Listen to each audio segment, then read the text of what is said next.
It's the store your father has cherished. So I think you should listen to his opinion, I suggested to Max, who was blabbering about the cash flow problem. My husband Max, who refused to listen to me, said, "This is my store now, and I am the boss. So don't disobey me."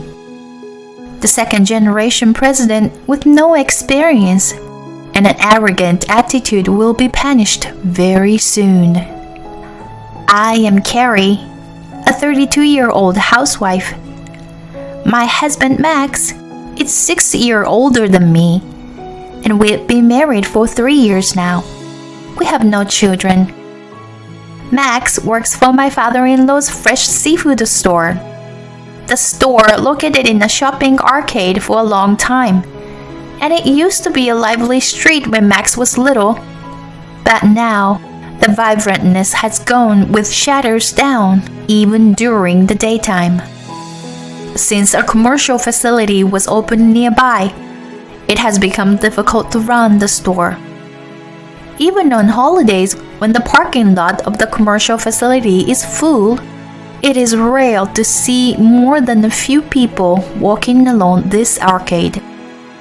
However, my father-in-law still goes to the fish market every morning to stock up on fresh fish for his store. Thanks to his efforts, the store is still lined with the same fresh fish as it was in the past. But times have changed, and it seems like a mirage that they were sold out by the evening. Yet, my father-in-law's customers are still coming to the store because they are fascinated by his personality. Max's mother passed away from illness when Max was a child. After that, my father-in-law single-handedly raised Max on his own. Max and I live in an apartment nearby parents-in-law's house. Our dream is to eventually build a house, and for now, we are living a simple, modest life for our future. My father-in-law is very supportive of us. He gives us fresh fish every day, always more than we can eat. Recently, we have been visiting my father-in-law's house more and more often to eat with him.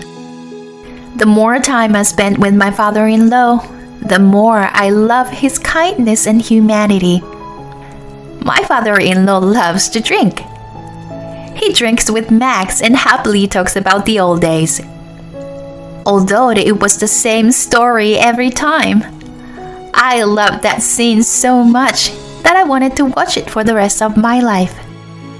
But the happiness didn't last so long. My father-in-law's store was even more difficult to run than I had expected. But he still went to buy fresh fish every morning. Whenever I saw the dinner he served using his fresh fish, I sighed instead of delight. However, my father-in-law still runs the store. I didn't feel right to interface. Max was trying to say something to his father, but I stopped him. But one evening at dinner, my father-in-law, unhappy with the way Max was working, gave him a warning. "Hey son, you know Mr. Hudson, our regular customer, right? He told me that he couldn't carry on a conversation with you the other day, 'cause you were on your phone all the time. You are in charge of the store when I'm not there. So please do better," he said half-jokingly, and Max snapped. "Oh, the regular? The old guy, huh? He just talked a lot and tells me the same story over and over again. I don't know why you want to waste your time with them. That old man talked a lot, but he only bought a piece of fish. I'd be glad he stops coming, don't you think?" My father-in-law's face changed at that comment. "What are you saying, son?" Mr. Hudson says he looks forward to coming to the store every day. He's been coming to the store for decades. How dare you treat such a loyal customer like that? He comes here with his walking stick, going over several supermarkets just to buy a piece of salmon. You should be grateful. Max was upset even more and said, I would have told him to go to that supermarket instead of coming all the way here. I don't want to be patronized for only a few bucks. Well, seems like I still can't trust you with the store. When my father-in-law said to that Max, he couldn't keep his mouth shut. I mean, you are too old-fashioned. What are you doing buying tons of fresh food that you can't even sell and forcing ourselves to eat it for dinner every night?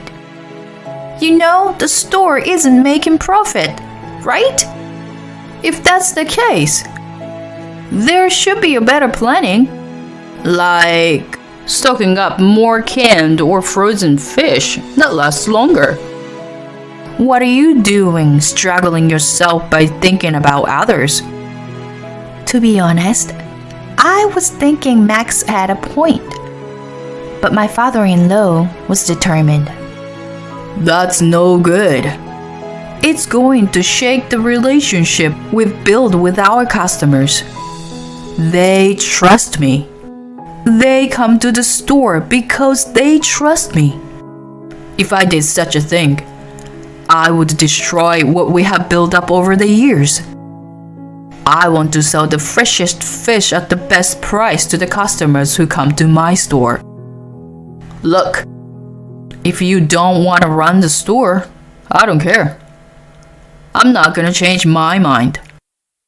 With that, he went up to his room. That was the end of the day. I thought they would make up soon because they were father and son. But after that big fight, my father-in-law and Max rarely spoke to each other. They stopped drinking together, even though they used to enjoy drinking together so much.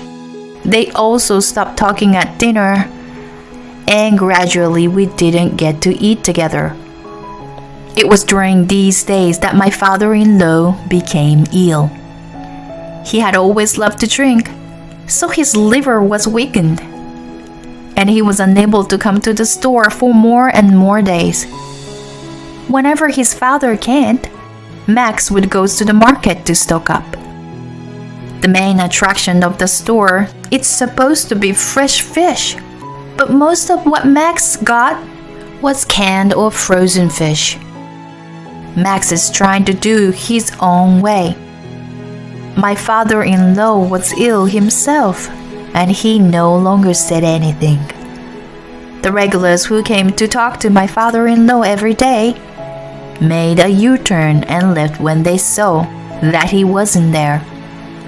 I'm sure he wanted to come back, but he's getting older now. His health is not as good as we would like it to be. So my father-in-law gave up and decided to give the store to Max.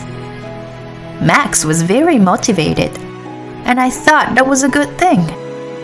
I thought it would be nice if the day come when he and my father-in-law could get along again and enjoy drinking together.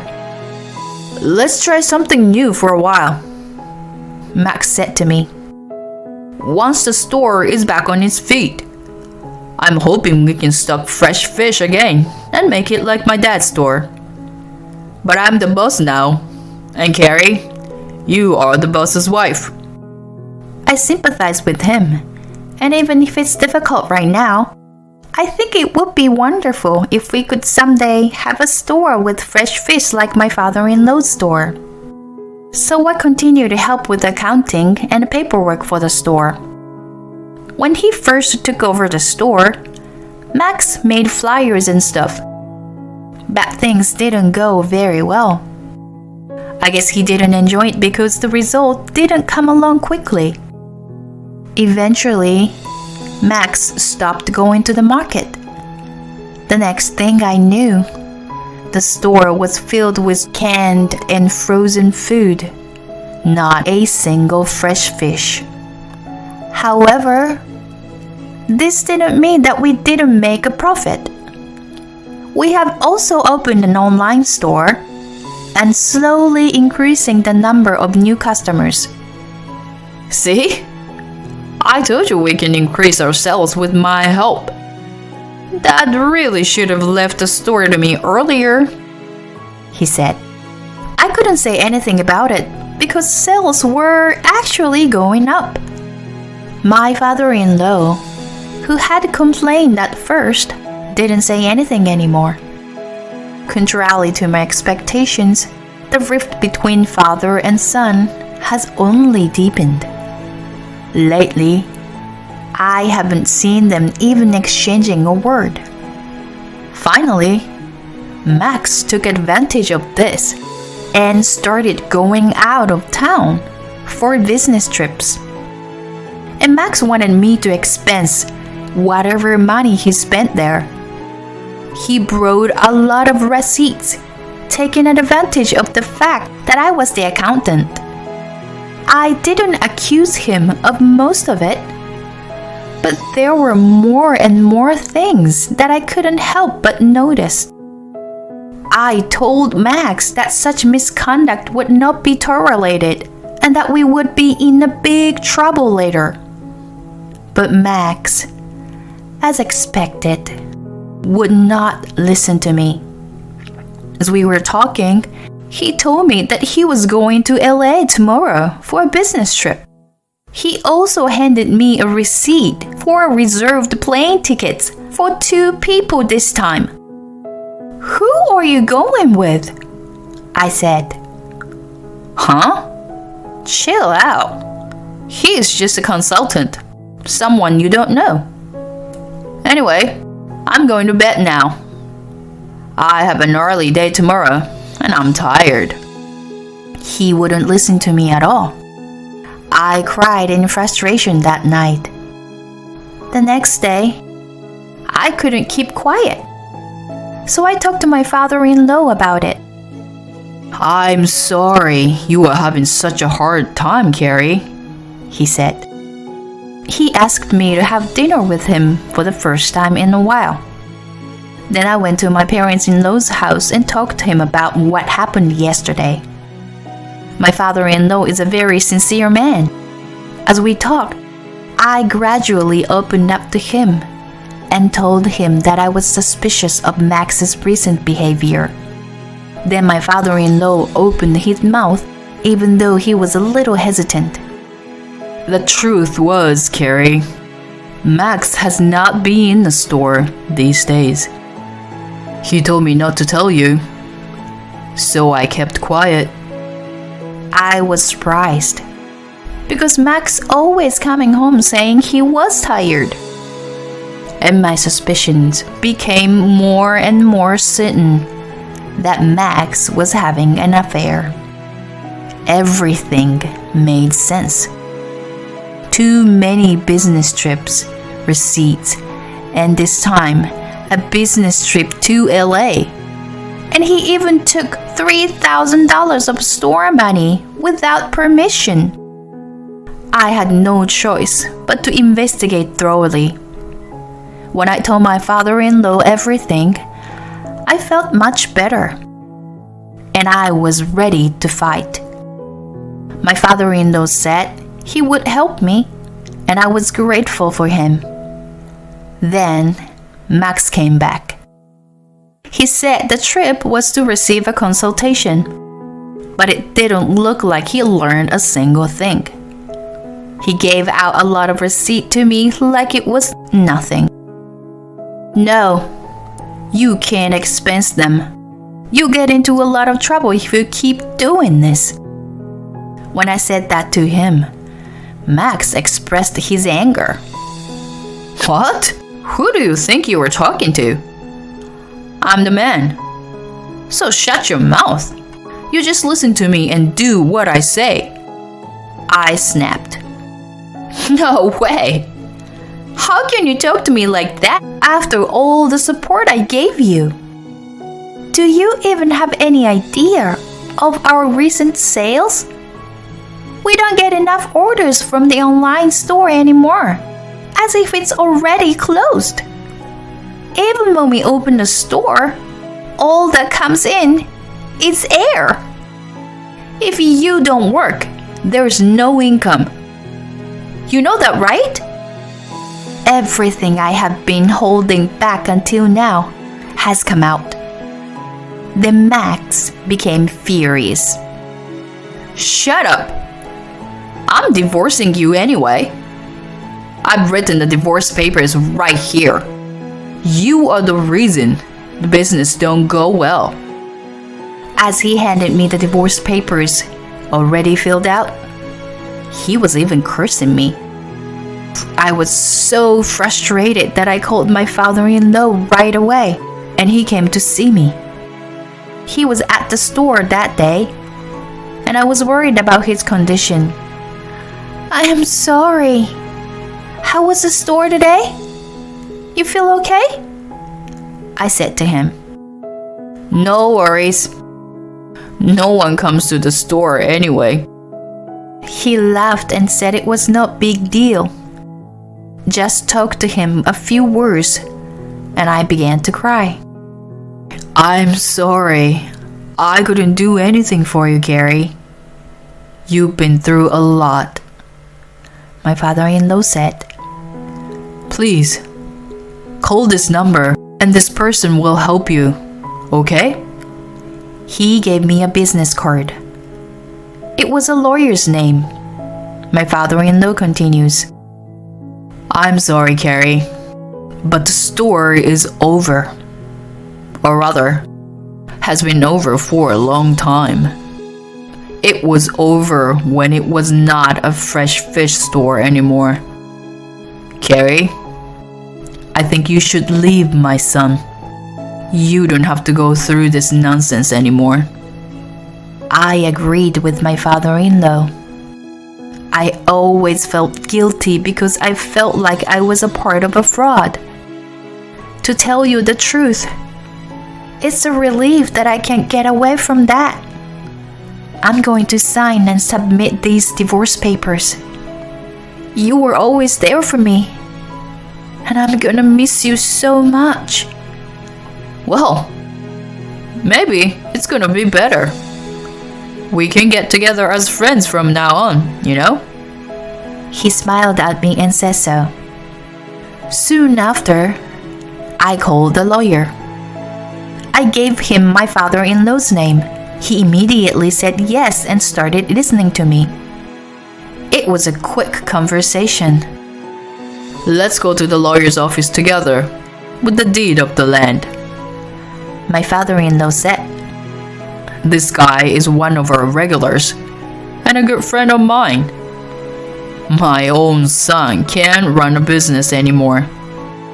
You should also visit this private detective later. I know the guy very well. You can trust him. Carrie, I love you as if you are my own daughter. I want you to be happy. He was right beside me through all this, trying to settle things quickly for me. I told the lawyer what was going on, and he went to work on it immediately. And the lawyer was decent enough to understand the situation and said, I think it's better to ask the detective to take care of it. Let me handle everything. Don't worry. Your father has been very kind to me. I'm happy to return the favor. I don't know if I'm repaying him by exposing his son's affair, though. The lawyer laughed. That's okay. I am more concerned about this beautiful daughter than my stupid son. He laughed and said it was his duty to correct his son's misdeeds. I, for the time being, decided to stay at a business hotel. I was already exhausted being attacked by Max. Soon, We had tons of evidence of his infidelity. When I had all the materials, I went to see Max. And then Max acted as if nothing had happened. To my dismay. Well, we gathered a tons of evidence of your infidelity. I would divorce you as you wanted, but you would have to pay alimony. I'll make sure both you and your precious girlfriend pay. As I was saying this, my father-in-law arrived. I'm done with the store. What kind of business owner you are? Doesn't show up or doesn't stock up the shelves. So Max, the store is closed. Don't worry, the paperwork is already taken care of. You'd better get a job. It costs a lot of money to fool around, right son? And you can't write it off as an expense anymore, he said sarcastically. Max looked a little frustrated. What do you mean the store is closed? You can't do that. I'm the owner now. I can sue you, you know. My father-in-law, on the other hand, was calm. Son, you said you would take over the business, but you didn't do anything about it. Everything was still in my name. Were you even aware of it? So I took care of all that. You have nothing to do with the store now. And then I went after Max, who was in shock. I will go file the divorce paper now. Thank you for everything. Since you were gone a lot, I was able to move out without a hitch. Carrie, wait, please, Max said as if he was whispering. There was no way I was gonna wait. Soon after I left home, I rented an apartment near my new office. The move was completed in half a day. Divorce papers were filled and was finalized. I am free now. What happened to my father-in-law? Well, he sold the house and the store. My father-in-law's connections are amazing. Because of his good-natured personality, everyone wanted to help him. My father-in-law was a well-known figure in the arcade, so he had a lot of admirers. He's been saving up for nursing homes since he was young. He found a great nursing home right away. And of course, everyone welcomed him. One day when I went to see him, I was so relieved to see him looking so happy. Well, now let the lawyers take care of the rest. Carrie, you're a good girl. You have to be happy. Okay? My father-in-law told me. I can't believe he is the parent of a lousy ex-husband, Max. How sweet and warm person he is. I thought to myself, if there is one thing I can be thankful to Max, is that I met my father-in-law. I later found out that the person he was having an affair with was a young girl. She was really young, about the age of a university student. When my lawyer contacted her, she told him she didn't know it was wrong to have an affair. What an excuse! So he contacted her parents as well to ask for alimony. Then the couple broke up as expected. Max lost his job, his family, and his girlfriend. Adding to this, he also evaded taxes. Seems like when the company went bankrupt, he was investigated. He was hit with unpaid tax bill. He couldn't get a loan from the bank, So he borrowed money from a consumer credit company. Hope it wasn't a loan shark.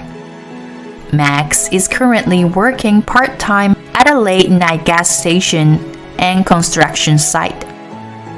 I really think that he could work so hard. He should have started working in the first place. The only thing I think is great about him is that he is scared of the lawyers and the alimony is never delayed. My father-in-law and I contact each other regularly. Every time I hear his voice, he sounds full of life. And as for me, I'm working every day. Work has helped me through the times when I was somewhat lonely. I think I'm gonna take a break from romance for a while. Thanks to the alimony, I've made a lot of money. And now, I'm thinking about buying a condo. I promise myself to continue to work hard and become a truly independent woman.